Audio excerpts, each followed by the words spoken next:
tous, c'est Cédric, très content de vous retrouver aujourd'hui pour cette nouvelle vidéo. Ce matin c'est Sunday Time, petit café et je voulais revenir avec vous en chiffres sur mon dernier investissement. Ça fait 3 mois qu'il est loué et je voulais un petit peu vous détailler les chiffres de cet investissement qui est réussi. Avant ça, pour ceux qui me découvrent, je me présente, je suis Cédric Berthelon. J'aide les gens à accélérer leur vie à travers leurs investissements immobiliers, en réussissant leurs investissements immobiliers. Donc tout de suite, pour rien rater, je vous invite à vous abonner à ma chaîne. Il y a pas mal de nouveautés qui vont arriver. Et puis on part sur l'explication en chiffres. À tout de suite.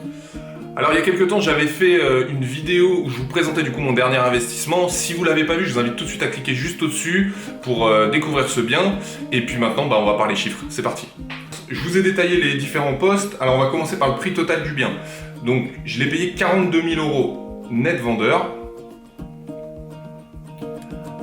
À ça, il faut ajouter évidemment les frais d'agence parce que je suis passé par un professionnel. Donc de 3 600 €. Le notaire, il y a eu évidemment des frais de notaire. L'appel a été de 4 519. Alors, il faut savoir que les notaires, ils appellent toujours un petit peu plus. Donc j'aurai un peu de sous qui sera remboursé d'ici quelques mois quand ils auront l'ordre d'à peu près de 500 € je pense. Alors il y avait des travaux dans ce bien, j'ai effectué 4 200 € de travaux, de rénovation, peinture, sol. Encore une fois, allez voir la vidéo, vous verrez, je détaille un petit peu ce qui a été fait. Et je le loue en meublé, du coup il y a des frais de mobilier à hauteur de 1 250 €. Donc ça nous fait un total de 55 569 €. Donc ça c'est vraiment le prix total du bien. 55 569 €. Maintenant du coup on va passer aux différentes charges. Donc on va commencer évidemment par la taxe foncière qui est assez élevée à Poitiers de 547 €. C'est souvent sur les villes de province comme ça où on a des taxes foncières très élevées. Alors évidemment il y a également les charges de copropriété qui sont de 608 € par an. Ça c'est les charges totales qui représentent à peu près 50 € par mois, on va arrondir. 50 € par mois.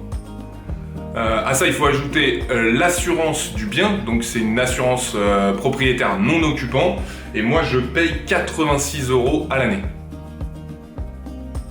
Encore une fois, j'en avais déjà parlé dans d'autres vidéos, c'est une assurance propriétaire non occupant. Votre locataire doit prendre une assurance de son côté et la copropriétaire également une assurance. Donc ça c'est important.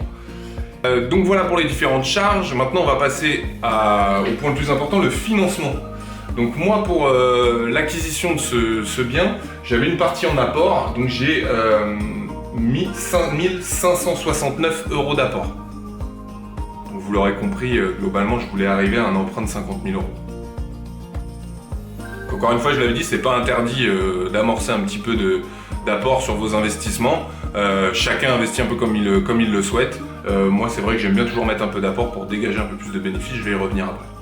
Donc, j'ai fait un crédit à hauteur de 50 000 €. Donc, sur ces 50 000 €, moi, j'ai eu un taux d'intérêt qui était à 1,50. Ils ont un petit peu augmenté depuis, ce qui me fait une mensualité hors assurance de 241,27 €. 241,27 €. Et à ça, il faut ajouter l'assurance du prêt. Alors moi, ma banquière là-dessus est plutôt une stratégie qui est vraiment avantageuse, c'est qu'elle prend des assurances externes, ce qui revient à des assurances qui sont beaucoup moins chères que dans les grands groupes où ils vous intègrent quelque chose. En général, ils vous font un petit peu casquer une assurance plus importante. Là, moi, j'arrive à une assurance de 7,70 € par mois. Donc c'est hyper compétitif. Alors c'est pas fixe, hein, ça change, les assurances évoluent. Donc là, je suis pas encore au plus cher, je crois qu'au plus cher au bout de la 2e ou 3e année, c'est autour de 10 €. Donc bon voilà, on laisse 7,70 pour l'instant, c'est ce qui m'est appelé. Donc maintenant, je vais vous montrer tout ce qui est partie rentabilité. Donc pour ça, je vais évidemment vous donner le montant du loyer. Moi, ce bien, il est loué donc depuis 3 mois à 450 €, charges comprises. Donc je vais vous faire le détail. C'est 410 € hors charge, plus 40 € de charge.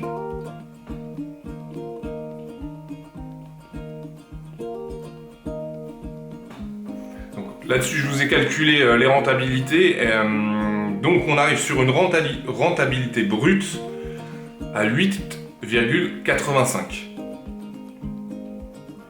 En rentabilité nette, on est à 7,48. Et en rentabilité nette après impôt, pour l'instant j'ai mis la même chose puisque moi, je vous en avais déjà parlé, je loue en meublé, en LMNP, donc logement meublé non professionnel avec amortissement, ce qui fait que j'ai une fiscalité pour l'instant de 0. J'ai même du report pour l'année d'après, j'aurai l'occasion de vous en parler. Donc c'est assez intéressant puisque le gros problème quand on investit, c'est évidemment les problèmes de fiscalité. Donc là pour les 7-8 premières années, j'aurai pas de fiscalité. Donc je suis sur la même rentabilité. Alors du coup là vous allez me dire, en voyant ça, forcément les rentabilités sont pas hyper sexy, elles sont correctes, mais c'est pas non plus ce qu'on peut trouver de mieux. Mais c'est là que je voulais en venir en fait, c'est si on calcule le cash flow, alors je vais pas vous faire tout le détail parce que ça va être un peu chiant, mais globalement je l'ai calculé, enfin je sais exactement ce que j'ai, je dégage un cash flow de 98 € par mois. Donc de 98 € par mois, ce qui me fait à l'année 1176. Donc avec de l'argent prêté par la banque en grande majorité et tout ça remboursé par le locataire, je m'enrichis en fait tous les mois. Alors si on voulait être vraiment rigoureux, parce que vous savez que moi je vous dis tout, je vous dis la vérité, là-dessus quand on est en logement meublé non professionnel, que vous louez en meublé au réel, vous avez, c'est du PIC, donc vous avez une cotisation foncière des entreprises. Pour ce bien-là, je ne l'ai pas encore eu, mais je me suis un petit peu renseigné, c'est à hauteur de 250 € l'année. Donc évidemment, sur ces 1176, il faudra enlever 250 €. Et vous avez également des frais de comptable. Moi, c'est vrai que via mon activité et d'autres biens, j'ai un comptable qui gère tout en règle générale, donc ça ne me coûte pas plus cher. Donc si vous faites du LMNP, je vous encourage. Je sais que j'ai eu des très bons retours sur pas mal de sites, pas mal de comptables en ligne qui peuvent vous éditer un peu tout ce qu'Elias et autres. On aura l'occasion d'en reparler. Encore une fois, moi je l'utilise pas, donc je peux pas aller plus loin là-dessus, mais il faut compter cette partie-là. Donc l'idée d'avoir du cash flow comme ça, c'est intéressant quand même sur une petite surface, sur un investissement qui n'est pas énorme, c'est de pouvoir anticiper tout ce qui est travaux, voilà, d'avoir vraiment un bien qui est sur les rails, qui fonctionne, qui vous coûte rien au quotidien et qui vous enrichit. Donc c'est vraiment ce que je voulais vous prouver. La rentabilité, c'est une très bonne chose, mais il faut aussi regarder le cash flow, c'est deux façons de voir et c'est assez complémentaire. Donc voilà un petit peu, je voulais vous présenter les chiffres de manière un peu plus détaillée, que vous puissiez voir plus clair sur mon dernier investissement. N'hésitez pas, j'attends vraiment vos commentaires si vous avez des questions, si des choses n'ont pas été claires, si j'ai oublié des choses, vraiment n'hésitez pas. C'est avec plaisir que je reçois tous vos commentaires. Des pouces bleus et n'oubliez pas surtout de vous abonner à ma chaîne, partagez ma vidéo et puis on se voit pour la prochaine vidéo. Bonne journée à vous, ciao. Voilà monsieur.